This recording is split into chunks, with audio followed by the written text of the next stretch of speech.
首相丹斯里莫尤丁强调，他在这次的政治危机中不能辞职。另外，莫尤丁也在刚刚备受关注的直播中做出了多项重要的宣布。东方快讯 Live 为大家整理了首相的7大承诺。新闻开始之前，记得给个赞、分享、理性留言，并开启小铃铛。各位观众朋友，大家晚上好，欢迎收看东方快讯 Live， 我是顺慧。首相丹斯里莫尤丁刚刚在直播中解释，他在这次的政治危机中不能辞职，是因为目前没有一名国会议员在国会拥有多数支持。一旦他辞职，内阁就要总辞，到时候我国就会陷入无政府状态。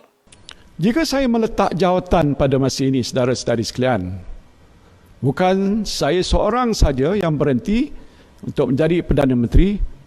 Menurut Perlembagaan Persekutuan, saya hendaklah meletak jawatan seluruh anggota Jemaah Menteri. Ini bermakna Kerajaan Perikatan Nasional yang mentadbir negara pada masa itu akan jatuh. Saya memikirkan dalam keadaan tiada seorang pun ahli Dewan Rakyat lain yang mendapat sokongan majoriti pada masa ini, Perdana Menteri yang baru tidak boleh dilantik menurut perlembagaan. Jadi apabila Perdana Menteri tidak boleh dilantik, maka Kabinet pun tidak boleh dilantik. Dan kerajaan baru tidak dapat dibentuk. 他说，所以如果他在这个时候辞职，国家元首也无法根据宪法遴选出一位首相。不知道你们又怎么看呢？首相莫尤丁在刚刚备受关注的直播中做出了多项重要的宣布。东方快讯 Live 在这里为大家整理了首相的7大承诺。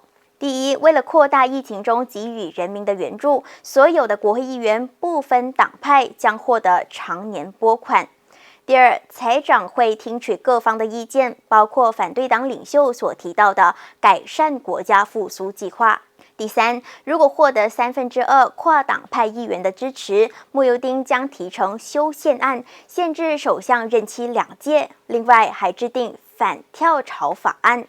第四，加强议会改革，国会特别遴选委员会的朝野人数均衡，以发挥监督与制衡。第五，政府同意降低投票年龄至18岁，以及自动选民登记。第六，在法案提呈国会之前，包括供应法案，将和所有的国会议员协商，一项法案只有在多数议员的支持下才提呈国会。第七，让国会反对党领袖获得等同于部长的待遇。不知道反对党领袖买不买单呢？另一方面，下个月国会议员将针对首相丹斯里莫尤丁提出信任动议。那如果刚好在下个月确诊新冠肺炎或者正在隔离的国会议员，是不是就被迫要错过如此重要的投票了呢？国会下议院议长拿督阿兹哈哈伦保证，需要进行隔离和确诊新冠肺炎的国会议员仍获准参与下个月针对首相莫尤丁的信任动议投票。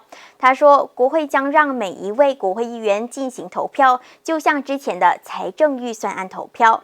西盟主席理事会呼吁所有反对首相莫尤丁的国会议员共同支持拿督斯里安华出任首相，证明安华在国会掌握多数。西盟主席理事会今天发文告表示，长期的政治动荡和陷入宪政危机，对国家是一个非常令人不安的事态发展。非政府组织今天向国家元首请求特赦 Bosku 前首相拿督斯里纳吉，让有治国经验的纳吉出任过渡首相，但有关的行动的背后议程引起纳吉的质疑，并重申本身希望透过司法程序证明清白。纳吉说他坚持自己是无罪的，因此又何须寻求特赦呢？西盟教育委员会线上调查显示，有 94.6% 的受访者不赞成在9月1日复课。西盟教育委员会今天发文告指出，在421446名受访者当中，有 94.6% 反对在9月1日复课，赞成者只有 5.4%。委员会说，反对在9月复课的原因包括单日确诊病例高和死亡病例攀升，家长们都不愿意拿孩子的性命做赌注。根据调查，有 88.7% 反对复课的受访者坦言，确诊病例太多，因而反对复课。有 8.8% 则表示，还有很多人还没接种疫苗是反对复课的主因。那么多人反对复课，网上还流传说教育部决定了在9月1日恢复让学生上课，是真的吗？教育部副部长拿督马汉顺医生澄清，这是传言，都是不确实的。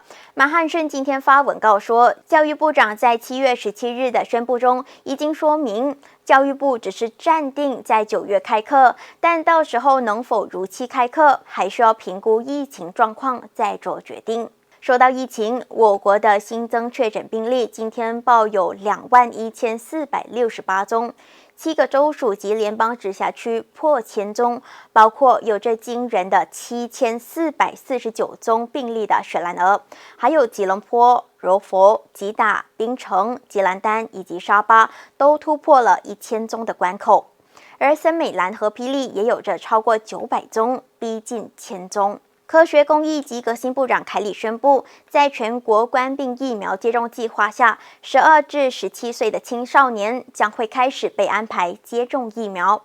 凯里指出，冠病疫苗供应特别委员会将在下周公布如何安排青少年的疫苗接种。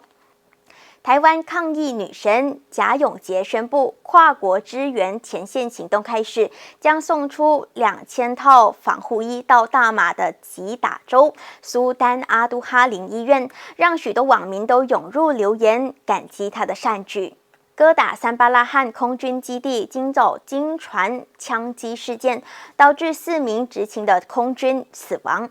这起事件是在今天早上7点15分发生，其中1名死者是华裔军人。据了解，4名死者是在昨天值夜班，并在今早回到枪械房缴回枪支时，其中1人突然掏枪射击3名同僚，然后向自己开枪自杀。中国河南省上个月遭遇严重的洪水灾害，如今成排布满泥巴的汽车被遗弃在郑州市的一个停车场。